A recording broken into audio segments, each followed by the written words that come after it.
it going? Hey, it's going, it's going. Well, it's deja vu, I'm doing engine cowling again. But yeah, this is the Javron kit that we're just finishing up, wiring up the instruments and stuff. I'm building engine baffles for it right now.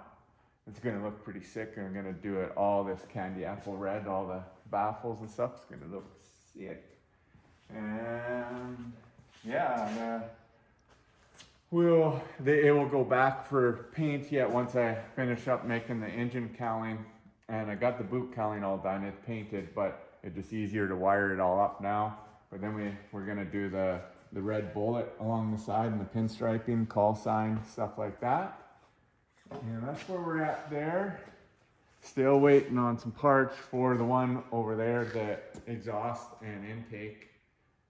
That's kind of, yeah, it's hard with airplanes. You're waiting a lot for everything, but yeah. And then my poor Patina Cub. So we wanted to get out for one last adventure, and actually November is my annual. And the last couple times I noticed pulling out of the hangar, it's a little hard starting right off the bat. On my leak down test, I lashed all the valves, checked it all out, went through pretty much the whole plane, but when I got it to the engine, did a leak down, number one cylinder, my valves were leaking pretty bad, intake and exhaust. Everything else was pretty good except number 2, 3, and then 4 was a little worse too, but it was 60 over 80 on number 1, and this one was probably 68. So, and these two were around the just low 70s, and it's like, it's enough, I better pull it apart. These are simple, super easy to work on. It's easy, it's not much removing, just the exhaust and intake tubes. And local shop head doctors here is gonna resurface the valves and lap them in and grind them down. And now I'm just waiting for some gaskets and stuff from Verner. They're a huge help. They've been working with me awesome on this. And now we're just trying to rectify, like I have just over 150 hours on this.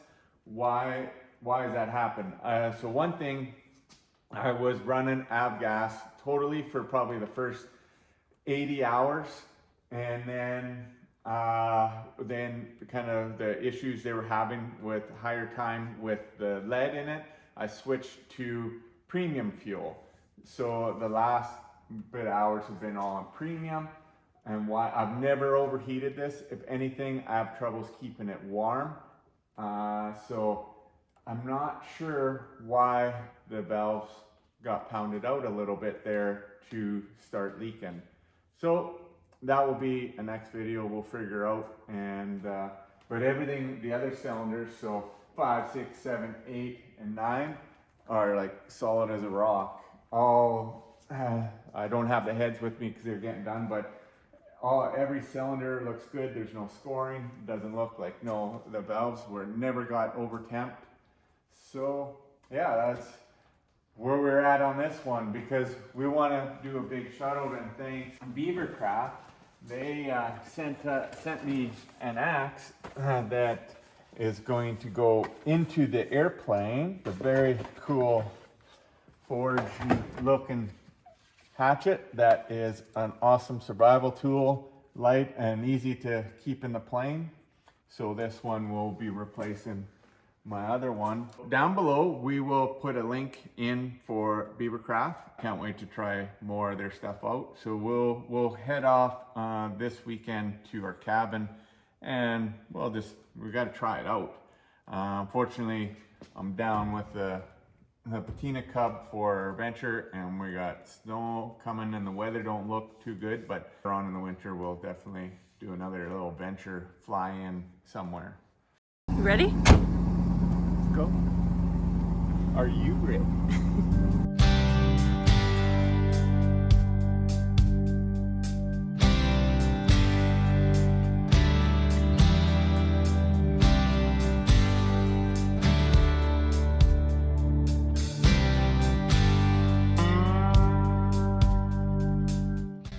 Well guys, we made it out to the cabin. Welcome to the Mad Cow cabin.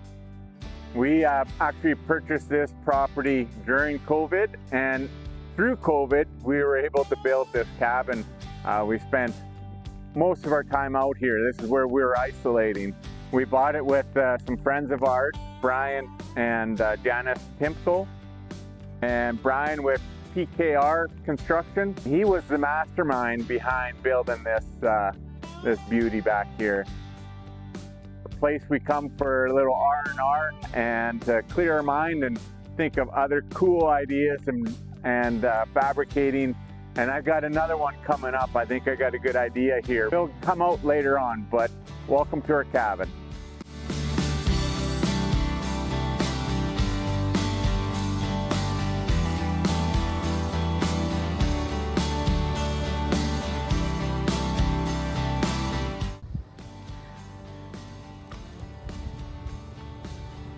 I hope you guys have lots of patience for our YouTube content, because I'm getting a little backlogged with my work here. Gotta do some sports apparel, some company apparel, but yeah, this is a big hot mess in here. And we are also working on some new Mad Custom hoodies in a different color, which will be nice. And we are excited to offer them for Christmas. It's coming. We also have to get our part 2 of the Turbine Cub out. So I'll be working on that video soon too. Lots of stuff going on here, but exciting, and we sure appreciate all of you for helping us make this happen. It's pretty sweet that we get to work on this kind of stuff, and that so many people are a part of it. So thank you. Oh, look what I got. They're back. Got some heads for the burn. Patina Cub will be flying this afternoon. So they did find quite a bit of issues with the valving and on the head. I forget the fancy terms for it, but the seat and the valve were not in good shape on all 4 of them, and they had to clock them and regrind quite a bit to make them seal up nice. So hopefully I don't have any issues with the other ones, but these are all perfect now. I know doing the leak down, all those were pretty rock solid. The 4 were the worst, and especially number 1. But we'll get these back on, valve lash it, check it, make sure, run it up. I'll drain fluid, go for a little fly, and then I'll just double check, do a valve lash again in 10 hours or so, and just keep a really close eye on this. But maybe I'll get more horsepower. Maybe they were leaking all from the beginning.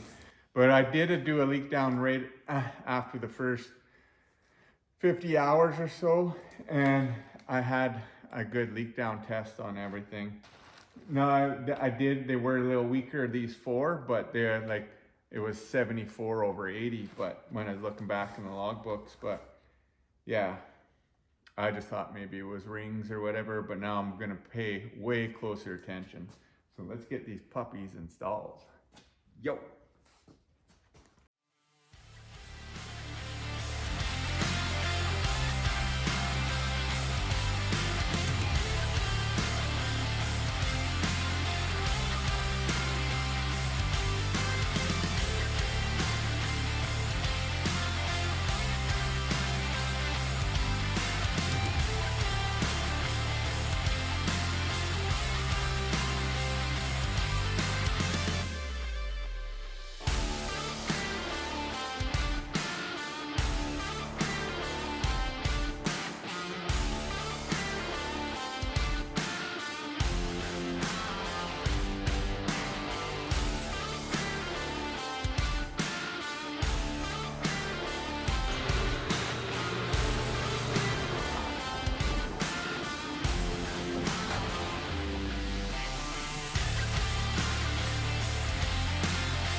Well, it's back, running, ready to fly. One thing though, having the S&S carburetor on her, it's really sensitive to how cold it is out right now. So I just gotta play with the idle mixture. It's just like your Harley at home. If it's a little cold or you're at higher or lower altitude, it makes a huge difference. And that's what I'm dealing with right now. But everything checks out fine, looks good. Tighten up the oil leak, she's ready to go. So now that we got the Patina Cub all running, just excellent. I can't wait for warmer weather to get out there and do some flying and some adventures with it. Don't think I forgot about the Turbine Cub. We're still working on it, but I've been totally nuts in the hangar working on customer projects and everything. And I want to do a huge shout out to Thanks Alaskan Gear Company. They sponsored a set of nice 35-inch bush wheels for this project, and it's gonna roll. I got a lot of exciting stuff kind of happening. I can't get too far on this. I'm kind of designing and manufacturing some parts and getting some help, and I kind of need it all in place to figure out the weight and balance of everything, but we are getting her done. But I've been full out with the customer projects in the hangar.